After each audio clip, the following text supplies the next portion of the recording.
Hey everyone, welcome to the CareerMetis Podcast. This is your host Nisar Ahmed.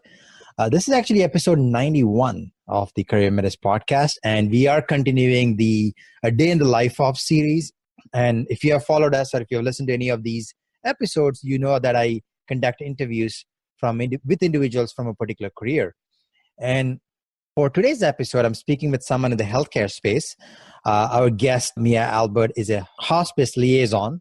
She will be sharing her experience, how she got started. Actually, she will also tell us what this profession is about, what are some of the benefits, challenges, etc. I'm excited to learn more. I'm sure you are as well. So, hey, Mia, welcome to the podcast. Thank you. I'm excited to be here with you today. Before we get into the role, I know there's a lot of questions for people like me included who are hearing this for the first time. But before we get into the actual role, I'd like to hear the question I always like to ask my guests is, where are they calling from? I am actually in northern Indiana. Okay. So a little town called Elkhart, probably about a 20-minute drive from Notre Dame University. So that's kind of how people know my area, through Notre Dame. I watched this movie called Rudy a few years ago. It was an amazing movie. Yep. It was about someone who wanted to play for the team. It was an inspirational movie. So, of course, Notre Dame University is something most people in North America would know. But for those of us who are unfamiliar, or actually maybe there's a thing that people would not know about where you're from unless they've lived there. Is there something like that? Well, aside from, obviously we're very famous for Notre Dame and our football, Notre Dame football, and the big golden dome, and touchdown Jesus is painted on the side of one of the buildings. But outside of Notre Dame, I think our RV industry, recreational vehicle industry, is what kind of has put us on the map. So we have a lot of factory workers, a lot of RV factories in the area. So that we see a lot of that industry up in this area. That's very interesting. Yeah, I like to ask that question because no matter where they're calling from, I've had guests from all over the world. It's always exciting to hear about the place they're calling from. There's always a different thing that I learn. Yeah. And I love to learn about your experience. But for those of us who are unfamiliar, what exactly is a hospice liaison? And I'm sure I'm not saying it right. Maybe you can correct me. First of all, what exactly does someone do in that role? You absolutely are saying it correctly, hospice liaison. Okay. So technically, a liaison is part of our marketing and growth team. However, hospice is, for those who don't know, it is actually a Medicare Part A benefit. So it is something that Medicare recipients are entitled to as part of their benefit. So I'm not technically selling anything, which is why we don't often use the word marketer or marketing. But what we are doing is connecting people to that benefit that they're already entitled to. So a big part of my job is educating, is being able to be out in the community, meeting with families and educating them on what the hospice benefit is, and then seeing, do they qualify for that benefit? So a lot of what I do is not only helping my company grow, helping our patients census grow, but also building relationships within our community. And I'm curious to hear your journey. How did you get started in this particular line of work? Yeah, so I became a nurse about 9.5 years ago and worked in the hospital setting. Also did some kind of middle management supervisory positions and was really looking for a change. And through my own grief journey and some loss I had experienced in my life, I just really gained a heart to walk beside other grieving people. And so hospice just felt like a really good fit for me. For those that don't know, we do end-of-life care, comfort care for those who maybe aren't seeking curative or aggressive treatment anymore in their disease journey, but rather want to just have that comfort care and be able to enrich whatever days they have left on this earth. and also walking beside their families in that as they process through and have that, go through the grieving process. So I really had gained a heart to work with and walk beside those who are grieving. So that felt like a very natural next step for me in my career was going in. So I started with my company as a nurse case manager, which meant I was at the bedside in people's homes. That is the thing about what we do. We care for people wherever they call home. So whether that's a residential home, even a homeless shelter, nursing home, assisted living facility. So I started out being at the bedside, getting connected with families. And then from there moved on to what we call a nurse liaison, which is actually different than the hospice liaison. So in that role, I was doing initial meetings with patients, assessing them for eligibility for the Medicare criteria for our program, and doing the start of care or admitting them onto our services. And after doing that for about a year, I just felt a calling to something a little bit different and decided I just wanted to be out in the community and building connections and helping the company grow. So that is how I kind of started out as a nurse, had some things happen in my personal life that really drove me to have a heart and a passion to work with and within the hospice field. So I'm also curious now, what does the day-to-day look like in your role? So I do a lot of traveling. Probably, I would say 75% of what I do is travel. So I essentially have an assigned territory to me, and I travel through about 3 different counties. And oftentimes I will have scheduled meetings with family. We call it a benefits discussion, which is really our initial point of contact where we get to meet people. We get to explain that hospice benefit to them, what it could look like in their particular circumstance. So oftentimes I'll have meetings scheduled through my day to be able to meet with families. If I don't have anything scheduled, usually I'm traveling to our partner organizations, whether that's in-home caregivers, nursing facilities, hospitals, long-term care, assisted living. And I'm just meeting with key people in those facilities, whether that's directors of nursing, social workers, other marketing individuals, administrators in those buildings, case managers in the hospital, and just assessing, do they have anyone in their care that needs our assistance that would benefit from our assistance and meet that criteria. So it's a lot of just talking and relationship building and traveling throughout my day. Mia, you do sound very excited about your career and what you do. Mm-hmm. So I'm curious, I'm sure there are a lot of things you enjoy. What would you say are the top 2 or 3 things that you really, really enjoy about the role? Well, I think the top thing I love about my job is the relational aspect of it, is just getting to be around people and build those relationships, not just in our facilities and with our partner organizations, but even getting to build those relationships with our prospective patients and their families. The end of someone's life can be very scary, but can be also very intimate. And so we get to build some pretty strong bonds with our patients and with our families. And so I just really love that relational aspect. And the other part is just getting to come back and hear how much people have benefited from the care that they received through our organization, whether that was management of physical symptoms or even, social workers or spiritual caregivers going into the situation and helping maybe resolve some family turmoil. So just being able to know that we really, really have made a difference in the care that we've given, not just on a physical level of managing a symptom or a disease, but even on that emotional and spiritual and mental level. So I have to ask you this question as a follow-up to what you just said, because in my experience, when I've done these interviews, people do love certain parts of their jobs, but there are always challenges as well. There's the flip side. Would you say there are a few like that? And if so, what would they be? For challenges, really one of the biggest challenges we face in hospice care is there's just not a lot of knowledge or understanding of what we do. To kind of give an example, 2% of physicians, so of medical doctors, have any experience in hospice or end-of-life care. So not even, and the fact of the matter is 100% of us are dying. But there's very limited, even within the medical community, there's very limited knowledge of what we do in hospice care. And I think just being able to get the education out there and help people understand what hospice is, because oftentimes we think of hospice as those last few days of life, or we think of hospice as giving up.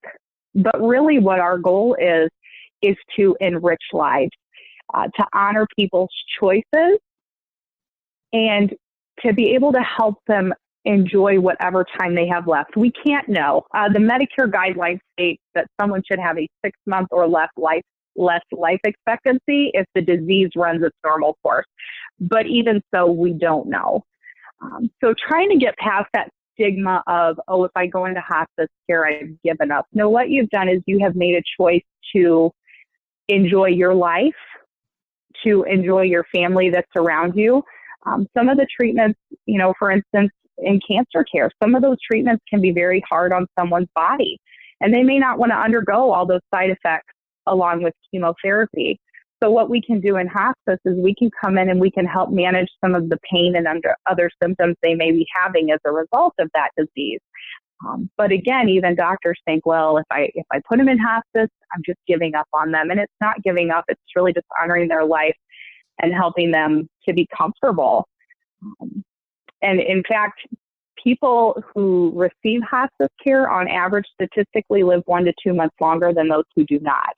So there is a huge benefit, even just physically and emotionally from our families, but fiscally, it actually saves money for Medicare because there are less hospitalizations when someone is on hospice care because they have access to a nurse 24/7.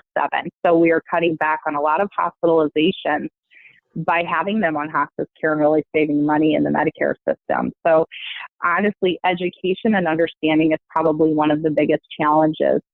So the great thing is when I can get out and have these meetings with families and explain to them what the benefit of our care is, oftentimes they go on and they tell their friends and their family about us. And we kind of have that trickle down effect of people having a greater understanding of what we can do. So in many ways, you're also doing education. I mean, you're spreading the word about a profession, right? And at the beginning of the interview, I felt bad that I did not know what this particular field was. And I did some research. And now you're saying that only 2% of the physicians, I mean, these are medical doctors, they know about this. So, so if you're doing the spreading the word, that's an amazing feat in itself. Yeah, absolutely. Now I wanted to ask you a question. So if you gave us your story, how you started off as a nurse and due to some personal reasons, you decided in this career of being a hospice liaison. If someone listening to this, they want to get started, what do you recommend? How do you recommend they get started? Well, and the thing to know about my job is while I am a nurse, you do not have to be a nurse to do this job.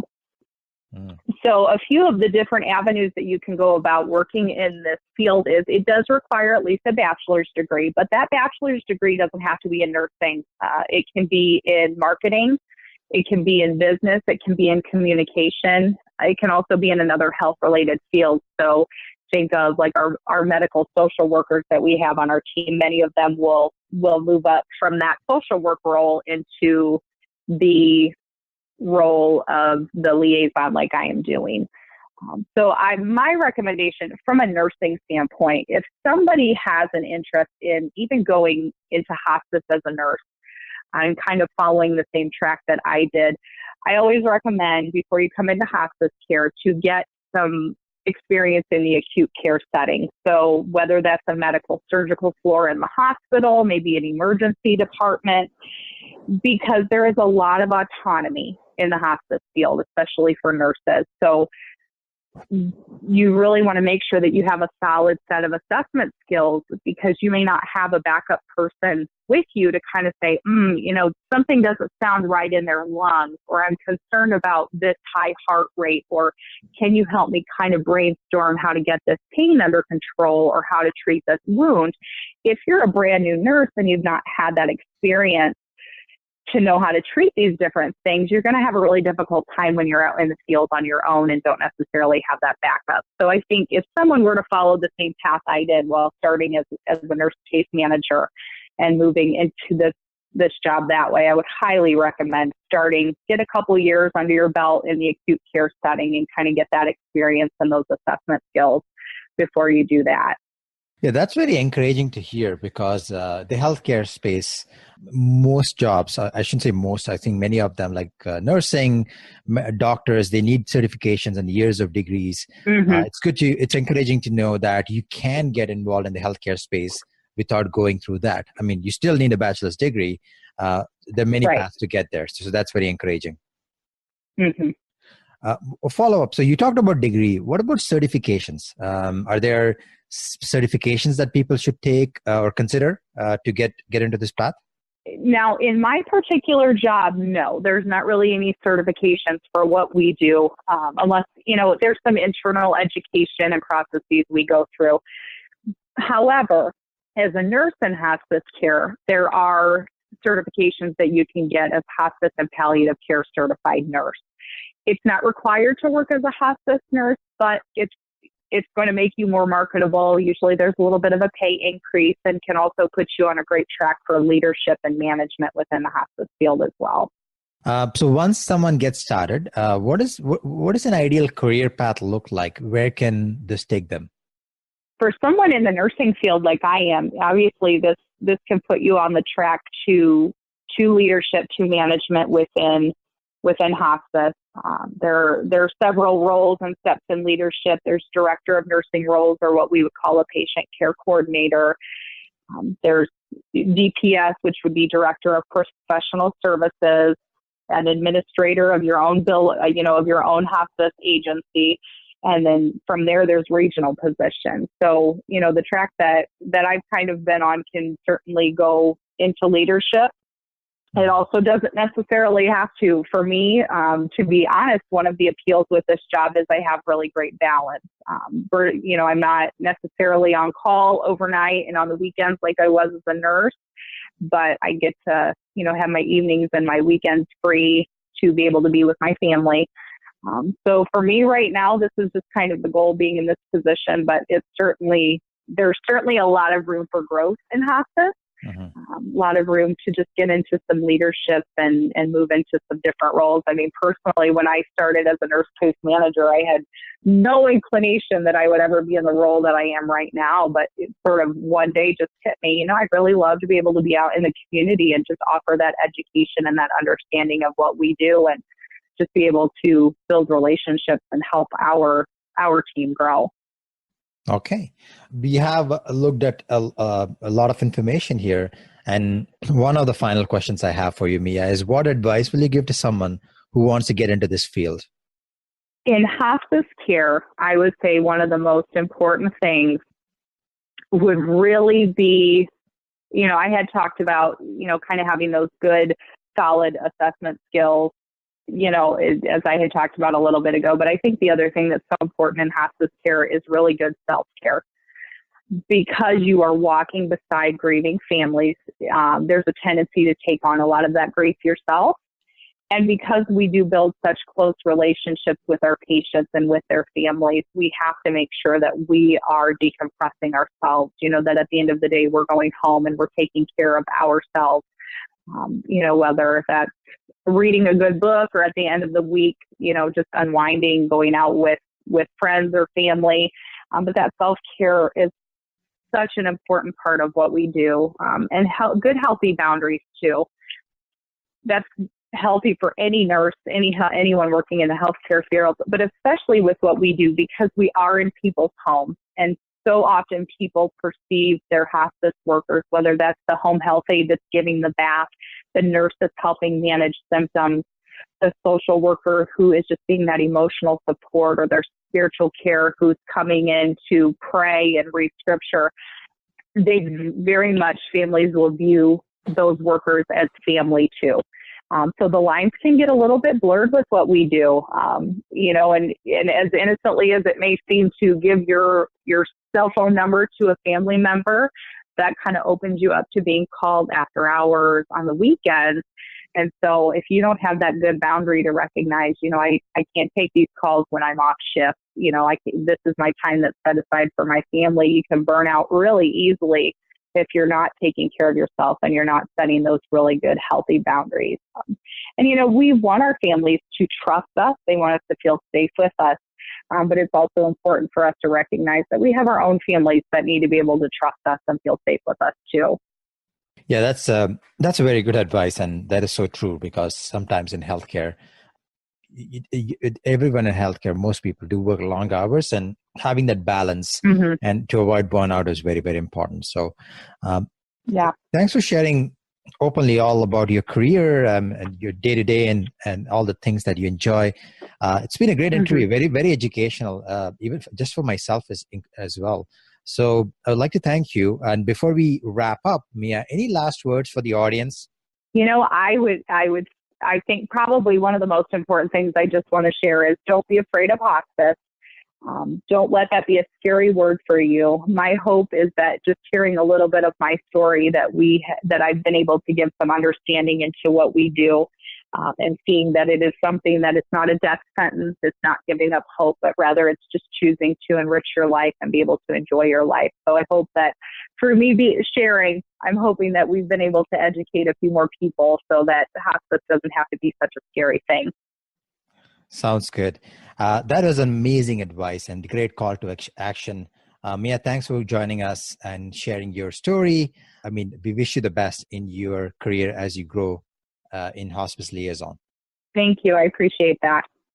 Thanks, folks, for listening to this episode of the CareerMetis Podcast. I have written a brief summary of the interview as part of a blog post on our website.